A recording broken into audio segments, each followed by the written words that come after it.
Tariki ya mbere Werurwe 2025 General Ezekiel Gakwerere umuyobozi mukuru wa FDLR yafashwe n'inyeshyamba za M23 maze ashyikirizwa inzego z'umutekano z'u Rwanda.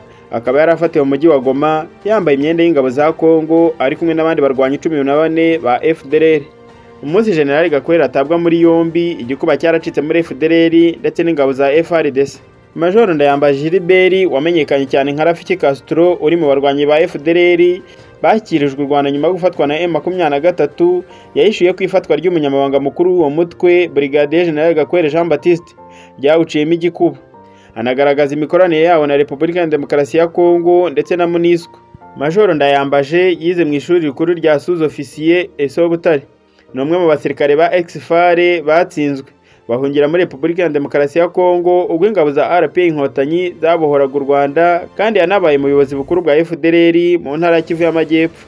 Yagejejwe mu Rwanda tariki ya mbere Werurwe 2025 na M23 nyuma y'uko yari yafatiwe mu nkengero z'umujyi wa Goma, aho umutwe wa FDLR wafatanyaga na FARDC ku rugamba rwo kurwanya M23.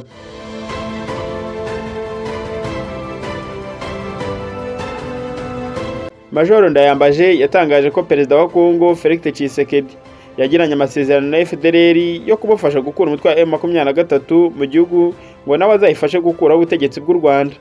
Yagize ati, uyu Tshisekedi gufatanya na FDLR ni amasezerano bagiranye, kuko yababwiye ngo nimudufasha gukura M23 ku butaka bwa Kongo nanjye zaba ari intangiriro yo kubaherekeza kugeza mugeze mu gihugu cyanyu. Perezida Tshisekedi akigera ku butegetsi, FDLR yabaye inshuti nawe, begerana igihango kugeza n'uyu munsi bakaba bafatanya muri ubwo buryo. Uyu musirikare yahishuye ko imikoranire ya FDLR n'ingabo za FARDC ari iya kera, ku buryo mu gihe cya Laurent Désiré Kabila hari harubatswe uruganda rukora imbunda rwari rwashyiriweho uwo mutwe hagamijwe kuha ibikoresho bizawufasha gutsinda u Rwanda. Yari yashyize ahitwa Irikasi, maze arababwira ngo aka kabando kazabaherekeze kugeza mugeze iwanyu mu gihugu cyanyu.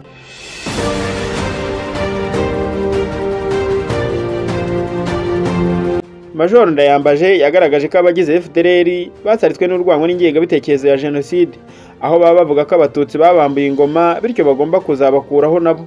Yashimangiye ko urwo rwango ariko Tshisekedi yuririyeho abiyegereza, abagaragariza ko azabafasha guhirika ubutegetsi bw'u Rwanda bakayobora igihugu nk'uko byahoze.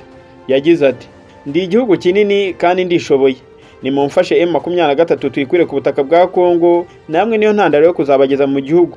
Nuko bimeze, ari nako biri mu mitwe y'abantu bamwe, cyane cyane abahoze ku ngoma ya Habyarimana, cyane ko ari nabo basirikare bakuru muri FDLR.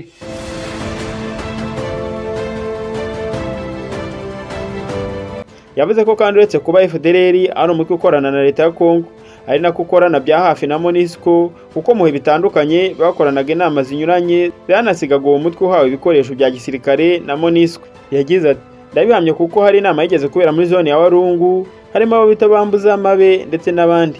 Icyo gihe batanze amasanduku agera kuri 12 y'amasasu MONUSCO ya FDLR. Yavuze ko nubwo abantu benshi bakunze kugaragaza ko abarwanyi ba FDLR ari bake mu mibare, ingengabitekerezo yabo ari ikibazo gikomeye, ku buryo nubwo yaba ari umuntu umwe uyifite byaba ari ingorane. Nabyo yagize ati, niyo yaba ari umuntu umwe akaba yitwa FDLR, ni umuntu mubi, ni umugizi wa nabi.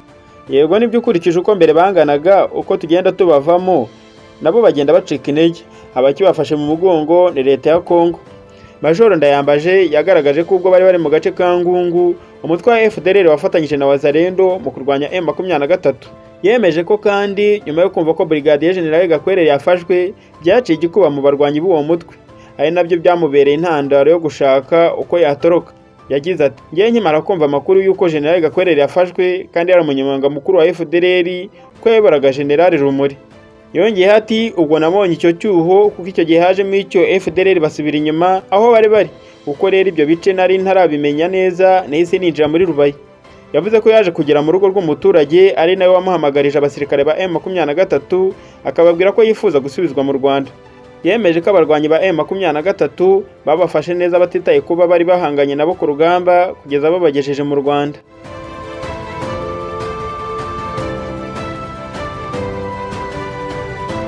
Ngiyo incamake mu kiganiro Major Ndayambaje yagiranye n'ikinyamakuru Igihe, avuga mu rugendo rwe rwo kuva muri Kongo n'uburyo byaciye igikuba muri FDLR kuva General Gakwerere yafatwa, n'uburyo FDLR yakomeje gukorana n'ingabo za Kongo ndetse na MONUSCO.